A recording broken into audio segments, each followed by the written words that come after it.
4 choses. Comment puis-je vaincre le péché dans ma vie chrétienne? La Bible parle de plusieurs ressources nous aidant à vaincre notre péché. Pendant cette vie, nous ne vaincrons jamais entièrement le péché, 1 Jean 1 verset 8, mais cela doit être notre objectif. Avec l'aide de Dieu et en appliquant les principes de sa parole, nous pouvons vaincre le péché petit à petit pour devenir de plus en plus semblables à Christ. La première ressource mentionnée par la Bible pour nous aider à vaincre le péché est le Saint-Esprit, que Dieu nous a donné, à nous son Église, afin que nous menions une vie chrétienne victorieuse. Dieu met en opposition les œuvres de la chair aux fruits de l'Esprit en Galates 5 verset 16 à 25. Ce passage nous invite à marcher selon l'Esprit. Tous les croyants ont déjà le Saint-Esprit, mais ce passage nous appelle à marcher en lui, à nous laisser conduire par lui. Cela implique de toujours le laisser diriger nos vies plutôt que de suivre les désirs de la chair. On voit la différence que le Saint-Esprit peut faire à travers la vie menée par Pierre, qui, avant de l'avoir reçu, a renié Jésus 3 fois, et ce après avoir dit qu'il le suivrait jusqu'à la mort, mais qui, après l'avoir reçu, a rendu témoignage ouvertement et courageusement aux Juifs à la Pentecôte. Marcher selon l'Esprit implique de chercher à ne pas étouffer sa voix, voir 1 Thessaloniciens 5 verset 19, mais à être rempli de lui, Éphésiens 5 verset 18 à 21. Comment est-on rempli du Saint-Esprit? Tout d'abord, cela relève de l'élection divine, de même que dans l'Ancien Testament. Dieu a choisi des personnes afin d'accomplir une œuvre qu'il voulait voir accomplie et les a remplies du Saint-Esprit, Genèse 41 verset 38, Exode 31 verset 3, Nombre 24 verset 2, 1 Samuel 10 verset 10.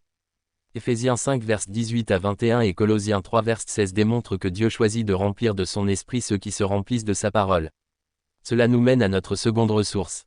La deuxième parole de Dieu, la Bible, dit que Dieu nous a donné sa parole pour que nous soyons formés et équipés pour toute bonne œuvre.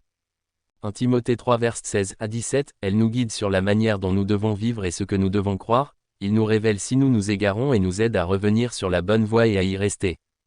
Hébreux 4 verset 12 nous dit que la parole de Dieu est vivante et efficace, plus tranchante que toute épée à 2 tranchants, pénétrante jusqu'à séparer âme et esprit, jointure et moelle. Elle juge les sentiments et les pensées du cœur. Le psaume 119 parle de sa profonde puissance transformatrice. Dieu a dit à Josué que la clé de son succès face à ses ennemis était de ne pas oublier cette ressource, mais de la méditer jour et nuit pour la mettre en pratique. C'est ce qu'il a fait, même quand les commandements de Dieu n'avaient aucun sens militairement parlant, et ce fut la clé de sa victoire dans la bataille pour la terre promise. Nous prenons souvent la Bible à la légère, en nous contentant de l'emmener à l'église ou de lire un chapitre par jour ou une méditation quotidienne, mais sans la mémoriser, la méditer et l'appliquer dans nos vies, ni confesser nos péchés et remercier Dieu pour les dons qu'elle nous révèle.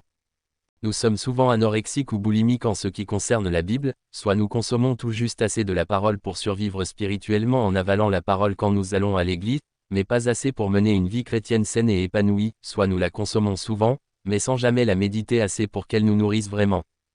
Si vous n'avez pas encore l'habitude de méditer et de mémoriser la parole de Dieu quotidiennement, il est important de commencer à le faire. Pour certains, il est utile de le faire en prenant des notes. Prenez l'habitude, chaque fois que vous lisez la parole, de noter ce que vous en avez tiré.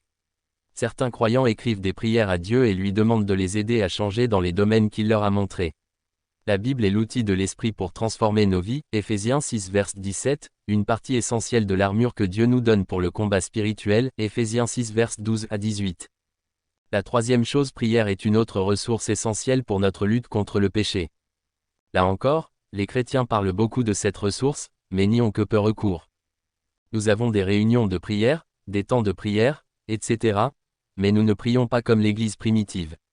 Acte 3 verset 1 à 6 Paul parle à plusieurs reprises de ses prières pour ceux auprès desquels il exerçait son ministère. Dieu nous a fait de merveilleuses promesses concernant la prière, Matthieu 7 verset 7 à 11, Luc 18 verset 1 à 8, Jean 6 verset 23 à 27, 1 Jean 5 verset 14 à 15, et Paul la mentionne dans son passage sur la préparation pour le combat spirituel. Éphésiens 6 verset 18. Quelle est l'importance de la prière pour vaincre le péché dans nos vies? La réponse se trouve dans les mots de Christ à Pierre dans le jardin de Gethsémane, juste avant le reniement de ce dernier. Pendant que Jésus prie, Pierre dort. Jésus le réveille et dit, « Restez vigilants et priez pour ne pas céder à la tentation. L'esprit est bien disposé, mais par nature l'homme est faible. » Matthieu 26 verset 41, comme Pierre, nous voulons faire ce qui est juste, mais n'en trouvons pas la force. Nous devons, comme Dieu nous y exhorte, continuer à chercher, à frapper, à demander. Alors, il nous donnera la force dont nous avons besoin. Matthieu 7 verset 7, la prière n'est pas une formule magique. Prier,